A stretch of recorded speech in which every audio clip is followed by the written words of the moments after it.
Video like जरूर कर लीजिए और ऐसे वीडियो लगातार फ्री में पाने के लिए चैनल को तुरंत सब्सक्राइब कर लीजिए और बेल आइकन को जरूर टैप कर लीजिए ताकि आगे भी सारे वीडियो आपको मिलते रहे। यूट्यूब में फॉलो करते हैं तो प्लीज ये वाला फ्री टेलीग्राम चैनल जरूर ज्वाइन कर लीजिएगा। सारे नोटिफिकेशन सारे अपडेट यहीं पे आते हैं, ध्यान रखिए। आपका स्वागत है यूपीपीएससी बेस्ट ऑनलाइन कोचिंग के इस यूट्यूब चैनल पर।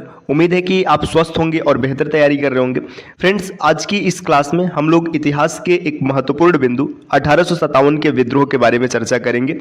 यह क्लास सभी प्रकार के स्टेट पीसीएस एग्जाम और वनडे एग्जाम के लिए समान रूप से उपयोगी है। यहाँ से आपको डायरेक्ट क्वेश्चन पेपर में देखने के लिए मिल सकते हैं। देखिए, हम लोग अगर बात करेंगे 1857 का विद्रोह, तो ये विद्रोह पनपता कहाँ से है, इसका प्रमुख कारण क्या होता है, ये किसके खिलाफ होता है, क्यों होता है, सबको एक एक करके समझते हैं। सबसे पहले हम लोग बात करेंगे थोड़ा सा पीछे जा करके। सन 1600 ईस्वी में क्या होता है, ब्रिटिश ईस्ट इंडिया कंपनी, जिसका कि वास्तविक नाम उस समय ब्रिटिश ईस्ट इंडिया कंपनी नहीं था, हम लोग बाद में समझेंगे ये नाम कैसे पड़ा। ये व्यापार करने के उद्देश्य से भारत में आती है। फिर ये व्यापार प्रारंभ करती है। धीरे धीरे व्यापार के पश्चात आपने पीछे पड़ रखा है। 1757 में प्लासी का युद्ध होता है और 1764 में बक्सर का युद्ध होता है। अब प्लासी और बक्सर के युद्ध के पश्चात ब्रिटिशर्स पूरी तरीके से बंगाल, बिहार और उड़ीसा यहाँ की दीवानी प्राप्त कर लेते हैं। दीवानी का मतलब आय का स्रोत इनके हाथ में चला जाता है। अब ये कंपनी व्यापार करने आई थी, तो इसका मुख्य उद्देश्य था मुनाफा प्राप्त करना। अब जब बंगाल, बिहार और उड़ीसा का राजस्व इनको मिलने लगता है, तो ये मुनाफा देख करके इनके मन में लालच आ जाता है। फिर ये पूरे भारत को कब्जाने का प्रयास करते हैं। इसके लिए अलग अलग प्रकार की नीतियां आपको देखने के लिए मिलती हैं। अगर नीतियों की बात करेंगे, जैसे आपने पीछे पढ़ रखा है द्वैध शासन, जो कि क्लाइव ने लागू किया था, वो तो हाल फिलहाल बंगाल, बिहार, उड़ीसा और कुछ अन्य क्षेत्रों में रहा था। इसके बाद द्वैध शासन के बाद आपने और आगे पढ़ा सहायक संधि, है ना। सहायक संधि के बाद आपने राज्य व्यापकत नीति या फिर राज्य हड़प का सिद्धांत जिसे कहते हैं, डलहौजी ने प्रस्तुत किया था, उसके बारे में अब मतलब आगे हम लोग देखेंगे। तो देखिए, जो डलहौजी के राज्य हड़प की नीति थी, है ना, डलहौजी के जो राज्य हड़प की नीति थी, इस नीति ने लगभग पूरे भारत में एक अराजकता उत्पन्न कर दिया। विशेषकर जब अवध पर कुशासन का आरोप लगाकर अवध को हड़प लेते हैं, तो यहां से क्या होता है, अंग्रेजों के विरुद्ध जनता के मन में एक रोष उत्पन्न हो जाता है और वे इन विद्रोह करने पर उतर जाते हैं। देखिए, इसमें अवध का मुख्य रोल ये होता है क्योंकि अवध लगभग बहुत पहले से 1757 से ही अंग्रेजों का साथ दे रहे थे हर युद्ध में। चाहे आपने सिराजुद्दौला के विरुद्ध युद्ध देखा हो, है ना, या फिर इसके बाद आपने बक्सर का युद्ध देखा हो, हर जगह वो अंग्रेजों का साथ दे रहे थे। अब क्या होता है, 1857 का विद्रोह पनपता है। इसकी शुरुआत अब आप पढ़ेंगे कि कहाँ से होती है, कैसे होती है। इसका जो शुरुआत होता है मंगल पांडे के द्वारा किया जाता है। बैरकपुर छावनी का नाम आपने जरूर सुना होगा। तो दोस्तों, हम लोग एक एक करके समझेंगे। पहले अभी ये समझते हैं कि विद्रोह का केंद्र क्या है और उस वहाँ के नेता कौन है, क्योंकि ऐसे क्वेश्चन डायरेक्ट आपको देखने के लिए मिलेंगे। देखिए, दिल्ली की बात करेंगे तो यहाँ पे जनरल बख्त खां प्रमुख है ना। लखनऊ से इस क्रांति का नेतृत्व किया बेगम हजरत महल ने। बिहार से कुंवर सिंह ने किया है। बिहार या फिर यहाँ पर आपको जगदीशपुर भी देखने के लिए मिल सकता है, तो इसके लिए भी तैयार रहिएगा। बिहार या जगदीशपुर से कुंवर सिंह ने किया। झांसी से कौन भूल सकते हैं भाई, रानी लक्ष्मीबाई, है ना। खूब लड़ी मर्दानी, वह तो झांसी वाली रानी थी। इसके बाद देखिए, कानपुर की बात करेंगे तो कानपुर से नेतृत्व किया है नाना साहब ने। बरेली से खान बहादुर खान ने। फैजाबाद से मौलवी अहमदुल्ला ने किया है। ग्वालियर से तात्या टोपे जी ने किया है। चलिए, अब और आगे समझते हैं एक एक करके सबको। देखिए, गोरखपुर से बात करेंगे तो गोरखपुर से गजाधर सिंह ने इसका नेतृत्व किया। फर्रुखाबाद से नवाब तफल्लज हुसैन ने किया। सुल्तानपुर से शहीद हसन। संबलपुर से सुरेंद्र साई ने इसका नेतृत्व किया। हरियाणा की बात करेंगे तो राव तुलाराम ने इसका नेतृत्व किया है, जबकि मथुरा से देवी सिंह जी ने इसका नेतृत्व किया है। मेरठ से कदम सिंह ने इसका नेतृत्व किया। सागर से शेख रमाजान ने इसका नेतृत्व किया। रायपुर से नारायण सिंह ने नेतृत्व किया। गढ़मंडला से शंकर शाह एवं राजा ठाकुर प्रसाद ने इस क्रांति का नेतृत्व किया है। मंदसौर की बात करेंगे तो शहजादा हुमायूं, जिसे कि फिरोज शाह के नाम से भी जाना जाता है, इन्होंने इसका नेतृत्व किया है। बड़ौद की अगर बात करेंगे तो शाहमल ने इसका नेतृत्व किया है। दोस्तों, और भी आगे बढ़ेंगे। देखिए, यहाँ पे छोटा नागपुर, यहाँ से नेतृत्व किया है गोनू ने, है ना। अब देखिए, यहाँ से इतने लोगों ने नेतृत्व किया है। अब यहाँ पे आप देखिएगा कि लगभग ये पूरे भारत में इसकी लहर देखने के लिए मिलती है। आप यहाँ दिल्ली से देख सकते हैं, लखनऊ, बिहार, झांसी, गोरखपुर, सुल्तानपुर, हरियाणा, मेरठ, कानपुर, बरेली, फैजाबाद, ग्वालियर, फर्रुखाबाद, संबलपुर, लगभग आप देखेंगे ना तो जो उत्तरी भारत है ये पूरी तरीके से इस विद्रोह से घिरा हुआ है। मतलब पूरे उत्तर भारत में इसका विद्रोह हो रहा है और कुछ दक्षिण भारत में भी हुआ था। अब देखिए, यहाँ पर जब ये 1857 की क्रांति होती है तो इस क्रांति को कुछ लोग प्रथम स्वतंत्रता संग्राम का नाम देते हैं, कुछ लोग इसको सैनिक विद्रोह का नाम देते हैं, इसके बाद कुछ लोग इसको राष्ट्रीय विद्रोह का नाम देते हैं। तो यहाँ पर कुछ डेटा मैं आपको एक्स्ट्रा बता दूं, इसे याद रखिएगा। तो चलिए एक एक करके समझते हैं। किसने क्या नाम दिया था। अगर बात करेंगे सैनिक विद्रोह की, तो 1857 की क्रांति को किसने सैनिक विद्रोह कहा था, ये समझने का प्रयास करते हैं। तो यहाँ पर कुछ प्रमुख नाम है, जैसे कि जॉन सीले हो गया, जॉन लॉरेंस हो गया, ये सब नाम याद रखिएगा, कई बार आपको देखने के लिए मिलेगा पेपर में, है ना। इसके बाद ट्रेवेलियन हो गए, होम्स हो गए, इन सब ने नाम दिया था सैनिक विद्रोह। वहीं भारतीयों की बात करेंगे तो दुर्गादास प्रमुख है, सर सैयद अहमद खान प्रमुख है, उनकी एक किताब है असबाब ए बगावत ए हिंद, है ना। असबाब, इस किताब का नाम याद रखिएगा, असबाब ए बगावत ए हिंद, ये एक पुस्तक का नाम है। ये लिखा है सर सैयद अहमद खान ने। ये स्वतंत्रता संग्राम पर लिखी गई पहली पुस्तक है। इसी में जिक्र किया गया कि 1857 का जो विद्रोह है ये सैनिक विद्रोह है। तो देखिए सैनिक विद्रोह कहने वाले कौन कौन है, John Seeley, John Lawrence, Trevelyan, Holmes, Durgadas, sir Syed Ahmad Khan. ये नाम इसलिए याद रखिएगा, कई बार क्वेश्चन देखने के लिए मिलता है। और स्वतंत्रता संग्राम पर लिखी गई पहली पुस्तक है असबाब ए बगावत ए हिंद। चलिए दोस्तों और आगे बढ़ते हैं। अब सैनिक विद्रोह के बाद कौन कौन ऐसा है जो इसे राष्ट्रीय विद्रोह मानते हैं, तो उसकी अगर बात किया जाए कि राष्ट्रीय विद्रोह किसकी निगाह में ये रखा गया, तो राष्ट्रीय विद्रोह की बात करेंगे तो यहां पर रुके, ये विद्रोह होगा। तो राष्ट्रीय विद्रोह कहने वाले में कौन कौन है, जैसे अशोक मेहता, ये नाम याद रखिएगा, बेंजामिन डिज़रायली, ये भी नाम याद रखिएगा। इन्होंने हाउस ऑफ कॉमन्स में, जो बेंजामिन डिज़रायली है ना, ये हाउस ऑफ कॉमन्स में भी ये स्वीकार करते हैं कि राष्ट्रीय विद्रोह होता है। अब जो सावरकर है, वीर दामोदर सावरकर जिनका नाम है, इन्होंने इसे स्वतंत्रता संग्राम की संज्ञा दी थी। तो दोस्तों ये कुछ नाम रहे जो कि आपसे कई बार पूछे जाते हैं कि किन्होंने क्या नाम दिया था। अब हम लोग समझ लेते हैं कि भारतीयों की तरफ से किसने नेतृत्व किया था, ये तो क्लियर हो गया।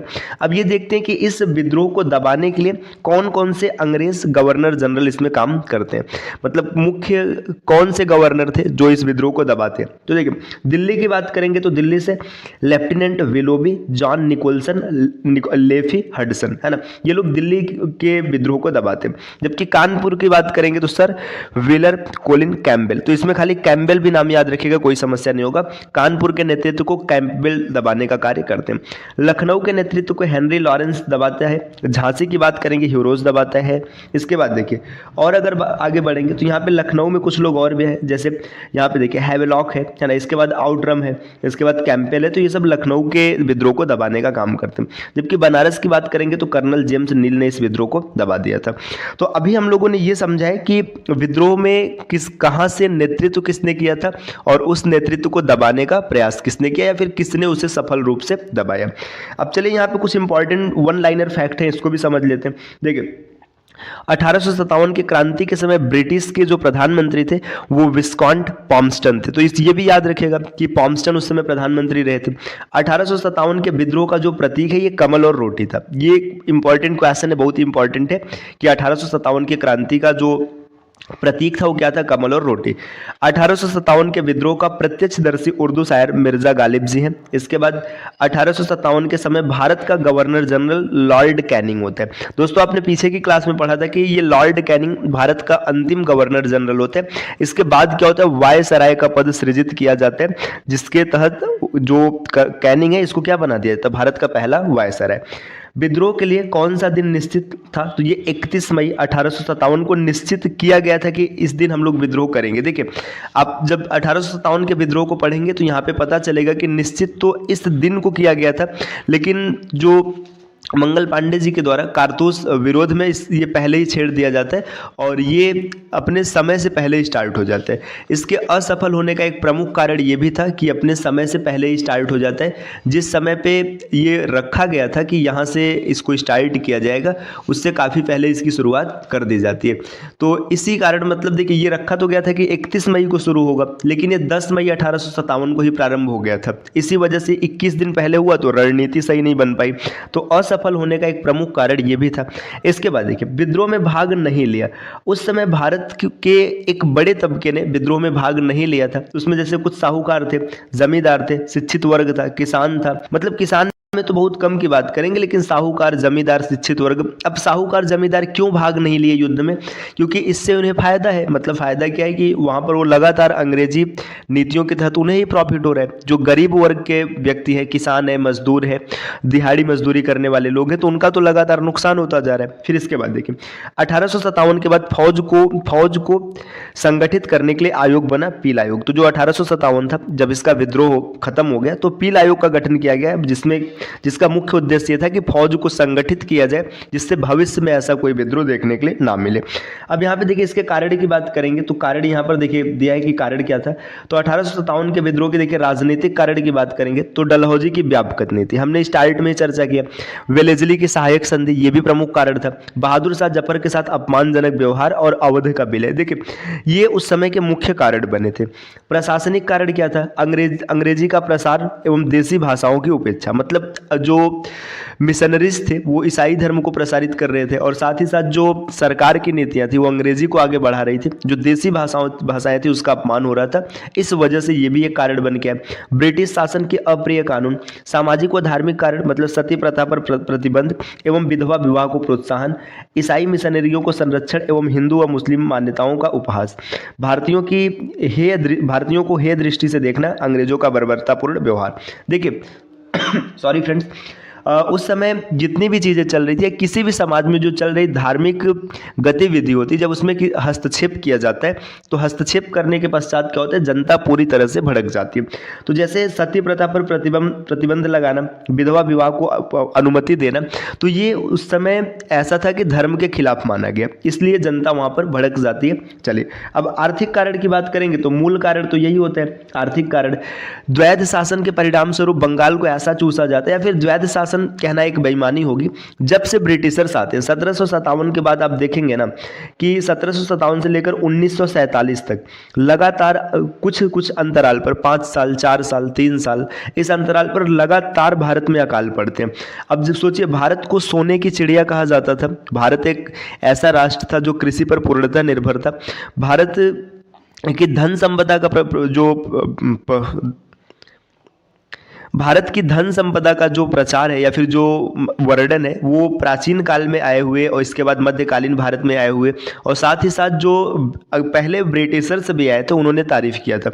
लेकिन इन्होंने भारत को ऐसा चूसा कि लगातार इस अकाल पड़ता है तो आर्थिक तौर पर भारतीय एकदम टूट जाते। देखो, अंग्रेजों की आर्थिक शोषण की नीतियां, भारतीय उद्योगों का नाश, गरीबी एवं भुखमरी की स्थितियां, अंग्रेजों द्वारा किया जाने वाला भ्रष्टाचार और जबरदस्ती लूट, तो ये मुख्य आर्थिक कारण था। सैन्य कारण की बात करेंगे तो अंग्रेज सैनिकों की उपेक्षा, भारतीय सैनिकों को कम वेतन दिया जाना। देखिए ये भी एक मूल कारण था कि समान पद पर विराजमान 2 सैनिक हो, एक अंग्रेज हो और एक भारतीय हो, तो भारतीयों को कम वेतन मिलता था, साथ में उन्हें पदोन्नति भी नहीं मिला करती थी। सिपाहियों को जाति एवं धार्मिक चिन्ह के प्रयोग पर रोक करना, मतलब जो सिपाही अपने धार्मिक और राजनीतिक चिन्ह का प्रयोग नहीं कर सकते। सैनिकों के साथ किया जाने वाला भेदभाव, पदोन्नति एवं नियुक्ति दोनों में। अब तात्कालिक कारण की बात करेंगे तो तात्कालिक कारण उस समय के क्या थे? देखिए, पुरानी ब्राउन बेस बंदूक के स्थान पर एनफील्ड राइफल का प्रयोग एवं इसके कारतूसों में सुअर एवं गाय की चर्बी का मिले होने की सूचना। मतलब पहले ब्राउन लेस बंदूक चला करता था, उसके स्थान पर एनफील्ड राइफल के प्रयोग को बढ़ावा दिया गया। इसमें ऐसी सूचना दी गई कि कारतूस में सुअर एवं गाय की चर्बी मिली है। अब जो हिंदू धर्म के लोग हैं वो गाय को पवित्र मानते हैं और जो मुसलमान भाई हैं वो सुअर को पवित्र मानते हैं, तो इस वजह से उनमें विद्रोह भड़क जाता है। अब यहाँ पे देखिए दिया है कि 1857 की क्रांति की असफलता का कारण, तो ये क्रांति में अभी हम लोगों ने ऊपर से फैक्ट को समझा है। अब 1857 की क्रांति को विस्तार से हम लोग समझेंगे तो असफलता का कारण अपने आप आपको समझ में आ जाएगा। तो दोस्तों अभी हम लोगों ने एक ऐसे मोटा परिदृश्य ये समझा है कि 1857 की क्रांति क्यों होती है, इसमें भारतीयों के पक्ष से कौन कौन नेतृत्व करता होता है और ब्रिटिशर्स के पक्ष से किसने मिलकर के इस विद्रोह का दमन किया था, और किसने इसे सैनिक विद्रोह माना, किसने स्वतंत्रता संग्राम माना और किसने इसे राष्ट्रीय विद्रोह माना। ये सब चीजें हम लोगों ने समझा है। इसके बाद अगली क्लास होगी दोस्तों, बहुत ही इंपॉर्टेंट, बहुत ही धमाकेदार क्लास होगी। उस क्लास को देखने के लिए चैनल को आप सब्सक्राइब कीजिएगा, और एक रिक्वेस्ट है कि आप वीडियो को देखते हैं लेकिन चैनल को सब्सक्राइब नहीं करते हैं दोस्तों, प्लीज कीजिए, इससे हमें मोटिवेशन मिलता है। चलिए तो दोस्तों आपसे मिलते हैं अगले क्लास में कुछ नए कॉन्सेप्ट के साथ, तब तक के लिए नमस्कार।